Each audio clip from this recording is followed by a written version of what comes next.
বাংলাদেশকে স্থিতিশীল রাখতে হলে সর্বপ্রথম প্রত্যেককে যে জিনিসটা করতে হবে সেটা হচ্ছে আইনের প্রতি শ্রদ্ধাশীল হতে হবে।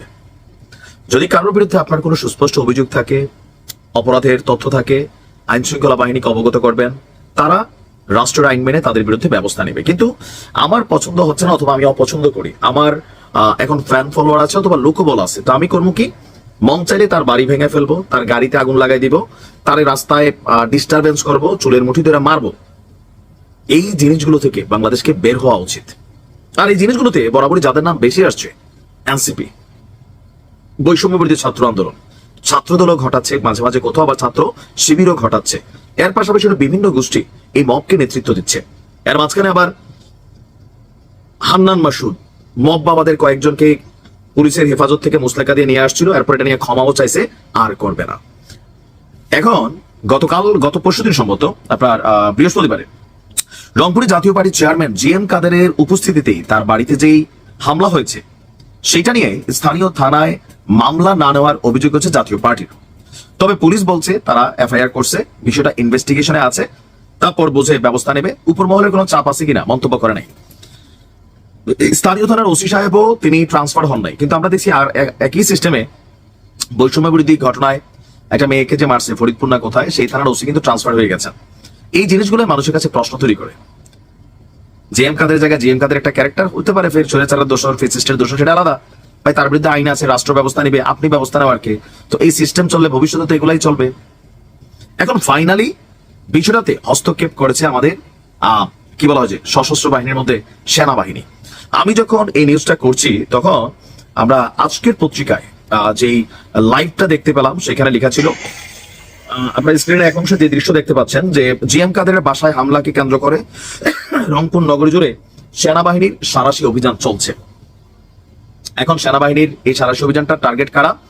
যারা এই মবকে নেতৃত্ব দিয়েছে, যারা জিএম কাদেরের বাড়িতে সামনে থাকা মোটরসাইকেলে আগুন দিয়েছে, যাদের ইন্ধনে অথবা কি বলা হয় যে নেতৃত্বে এই মবের ঘটনা ঘটছে। বিষয়টাকে নিয়ে এনসিপির ঊর্ধ্বতন নেতারা অনেক সুন্দর কথা বলেছেন, কিন্তু এগুলো কোথাও না কোথাও মবকেই উৎসাহিত করে। এই খেলা যদি চলতে থাকে আগামী দিনে ডক্টর ইউনূস আজীবন ক্ষমতায় থাকবেন না, বৈনগিনে 1 বছর।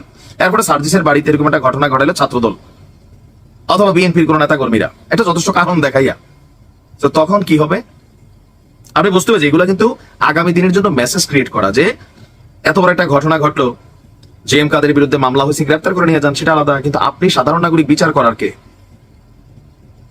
আপনি বিচারটা করার কে? তার বাড়িতে গিয়া আগুন জ্বালাই দিবেন, ভাঙা ফেলবেন, মমতাজের বাড়ি ভেঙা ফেলতেছেন, অমুকের বাড়ি ভাঙতেছেন। কই, আমরা তো আওয়ামী লীগ এত ফেসিজম করছে, কিন্তু কারো বাড়িঘর গিয়ে এইভাবে যে একদম বাইসা বাইসা বাইসা বাইসা সবার বাড়িঘর ভেঙে ফেলা, আগুন জ্বালা দেওয়া, বুলডোজার দিয়ে ঘুরাই দেওয়া, এই খেলা কিন্তু তৈরি হয়ে গেছে।